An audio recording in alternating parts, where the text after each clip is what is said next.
This is the SmallRig 4929.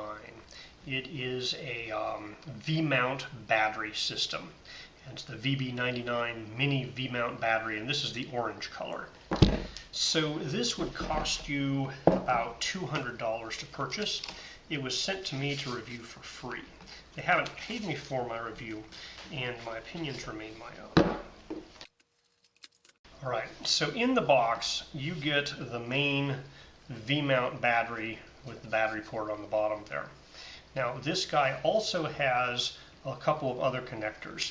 So up here you have your DTap connector, and then up here you have two different DC outputs. So you have an 8-volt output that is a 5.5 outside with a 2.1 millimeter pin, and then you have the 12-volt output, which is 5.5 outside with a 2.5 millimeter pin on the inside.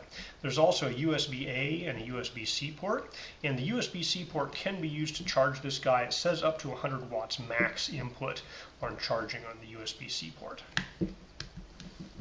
And then you have this switch here.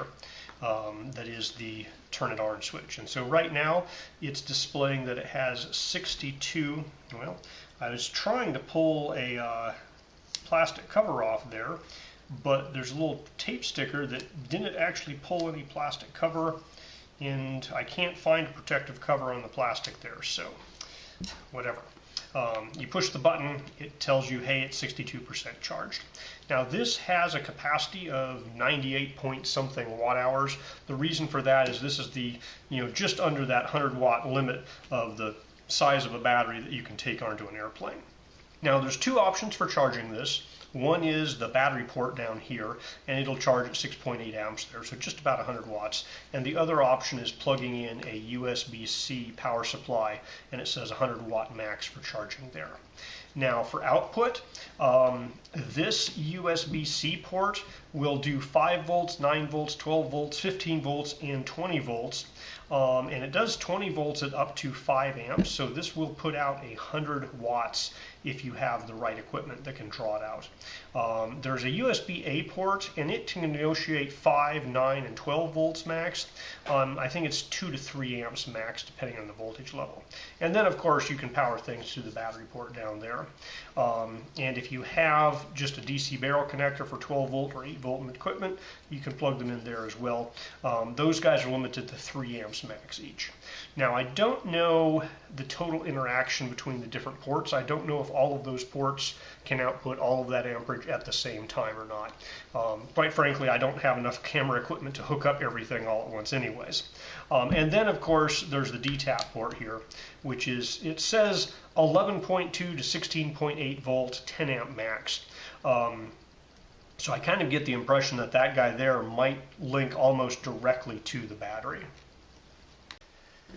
So in addition to the little user's guide, kind of warranty information, some other manuals, you also get a SmallRig sticker pack. Keep hand out of machine, SmallRig big dream, warning lay people forbidden, remember to bring the card, check the juice of the battery, be aware of electric shock, good luck to you shooting. So the plus and minus sides of the battery port here are currently giving me 15.5 volts on it. Alright, so on the DTap here, plus is on the bottom and minus is on the top.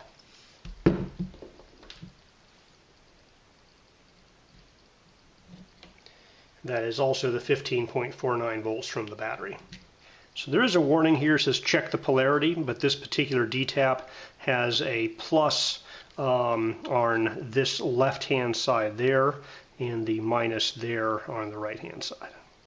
Now I've plugged in a cable to the 12-volt port, and the display here is updated to basically have some information about USB-A, USB-C, DC1, and DC2. And DC2 says it's 0 watts. And this guy over here says 62% for the battery, and then it says 10.9 D, which I'm assuming is 10.9 days of runtime at 0 watt draw. So that DC port 2 there is the 12 volt port, and it is regulated. It's 12.1 volts DC. If I move this over to the 8 volt port, you can see that that's 8.1 volts DC. So a 12 volt cable will plug into the 8 volt port, but a proper 8 volt cable will not plug into the 12 volt port. So basically everything up here has internal circuitry that's converting the voltage and making the correct voltage. Whereas my assumption here is that the DTap and the battery port are basically just directly connected to the cells. And so any equipment that uses those are going to have to do their own, voltage regulation. So the physical form factor of the battery port and V-mount is pretty much fixed. You have this width here, and the total weight of this unit is 585 grams. That's 20.6 ounces. Although this is designed for camera equipment, anything that takes 12 volts that you can plug a cable into, it'll work and power that guy up. So in this case, it's powering the control unit of this telescope. And this guy right now is drawing 3 watts. Now it says the display will automatically dim, and if you tap the button it'll brighten back up. So the button brightened back up here, and so my time estimate here is that at the 3 watt draw, this thing's going to last for 19.5 hours at 62% charged. So right now that LED display is chopped off just a little bit on the right hand side, so I have to tilt it like this to really see that display. So it feels like that LED display should be shifted just a little bit to the left to basically make it align up with the hole in the case. I mean, I can read it if I shift it off to the side, but when I shift it this way or view it straight on, the tip of the battery, the last of the little percent, and the H in the hours gets cut off just the tiniest little bit there. Now it also says that when the USB-A, the USB-C, or the DC ports are in use, you can push and hold this button for 3 seconds to turn them off. So there I turned them off, lost power, and so if you push the button again, it's supposed to turn them back on. And so there it turned back on. It hasn't actually regained power to the telescope yet. I'm going to push a second time. I might have to unplug and plug again. Alright, I had to switch the telescope assembly off and on before it detected it and was drawing that 1.8 watts. So if it's something you care about, don't turn it off, but if you push that for 3 seconds, you can disable power output to the ports on the top. My understanding is the DTap port and the battery port on the bottom, you cannot disable power output to. Alright, I have a 100 watt USB-C charger, and we're going to plug that into this guy here via a meter. Alright, so here you can see the battery flashing. There's a lightning bolt icon to the left of the battery, and the USB-C rate here says 91.3 watts, which isn't exactly the same as the 95 watts this meter says, but it gives you a general idea that yes, it's charging, above 65 watts. It's kind of at that 100 watt level.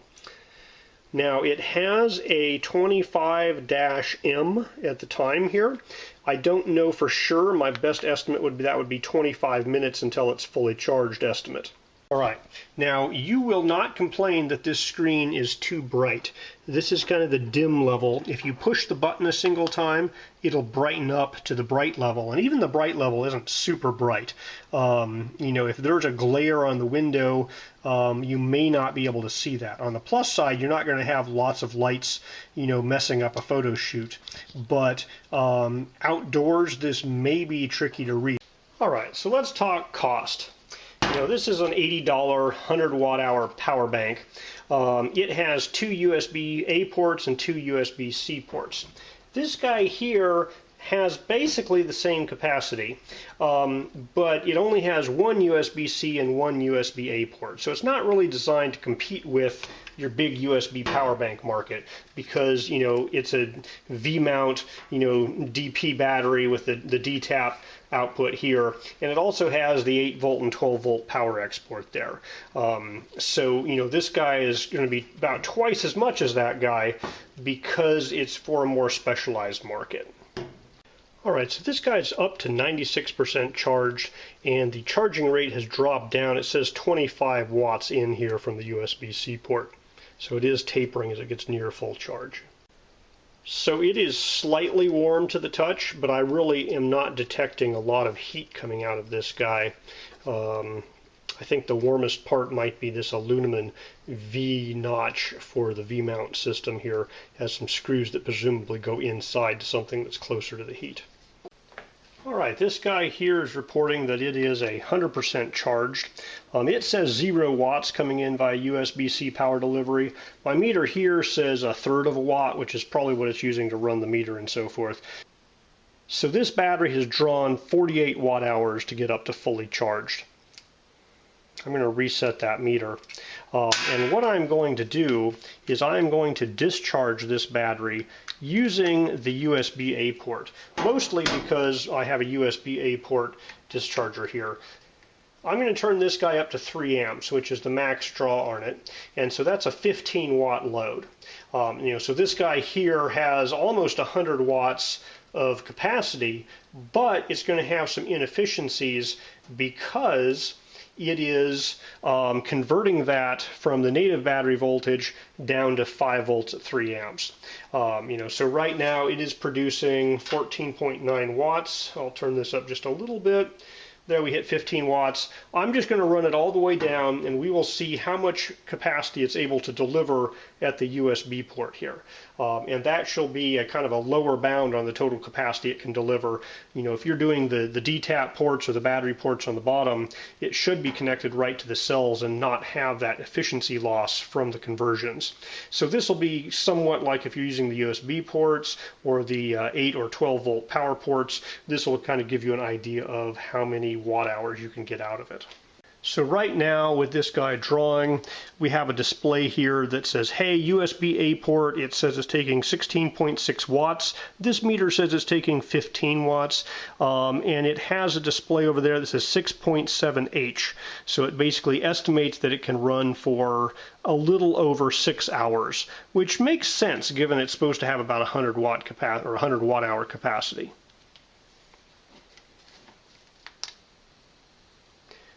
Now I will say again, it looks to me like this screen is cut off a bit, so like it's not aligned with the window correctly. The screen is definitely behind the kind of front plastic panel here. There's looks like 1/8 to 1/4 inch depth in there, and there's an edge here that kind of cuts off my view of things unless I'm really tilting it to the side. It's not bad enough that you can't see what's going on there, but it's annoying to me, who likes tolerances to be exact. Alright, so when it gets below about 10%, the battery starts flashing to indicate, hey, we're getting low here. Alright, we're down at 2%. The estimate time left is 60M, which I'm assuming means 6 minutes of time left. And it says 16.4 watts. The meter says 15.0 watts of the draw. Alright, so currently this guy's delivered 86 watt hours, and this battery is flashing. It's at 0%. It says 0 hours time remaining, but it hasn't actually turned off yet. So we'll see once this guy hits 0, we'll see if it gets another watt hour or how much more it gets out until it actually shuts down. Okay, this guy has shut down. Alright, so the total output capacity via the USB port here was 87 watt hours. So it did basically 1 watt hour after it hit 0%. So that's pretty good given that the claim capacity here is 99 watt hours. So that energy efficiency is just a little bit lower than 90% energy efficiency there. We are charging this guy back up. It is drawing current 19.5 volts, 4.93 amps, so it's drawing 96 watts, and off we go.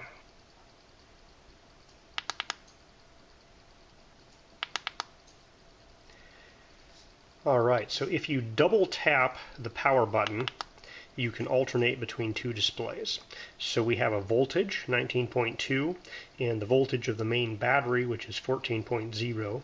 Or if I double tap, we have wattages, which is 91.8 watts, and then a time estimate, and it says 1.0H, which I'm assuming is 1 hour until it's fully charged. Alright, so we are 25% charged, but the power has dropped down to 56 watts. And it is estimating 1.3 hours remaining to charging. So it may be this guy's thermally throttling. It doesn't feel warm at all, excessively warm to the touch. So for whatever reason, we're not drawing the full 100 watts. It looks to be closer to this 59, 60 watts. We're up to 68%. It's pretty consistently charging here at about 55, 56 watts. Okay, this guy is fully charged, and it took 112 watt hours to do that. So that's basically 11 or 12% extra loss to the charging electronics.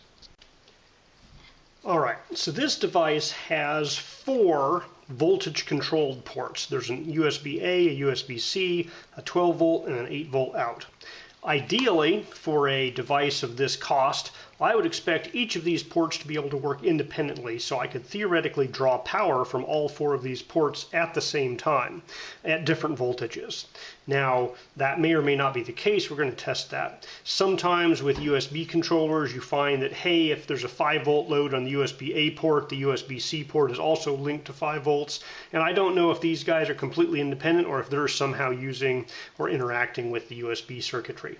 So, first things first, we're going to plug in a USB-C laptop, which typically charges at 20 volts. That guy's negotiated 20 volts, and it's charging a good 2.5 amps there, so that's a decent amount of charging current. Alright, so we have the laptop drawing 20 volts. I'm going to plug a meter into the USB-A port. Now, when I did that, it started renegotiating things. So this guy is, well, doesn't seem to be doing anything on either of the ports. Put an output in here.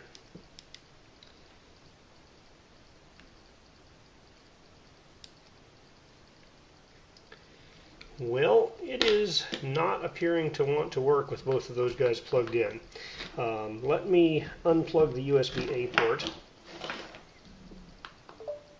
Okay, so with USB-C plugged in, I have 20 volts. So I'm going to unplug that guy. We're going to plug in USB-A. So USB-A plugged in, 5 volts. It has a draw here. I'm going to turn the draw down to a relatively low, like 1 amp amount. So, we're drawing, maybe 5 watts out of this guy. Okay, so we're drawing 5 watts out of the USB-A port. Now I'm going to plug in the USB-C port and see what happens.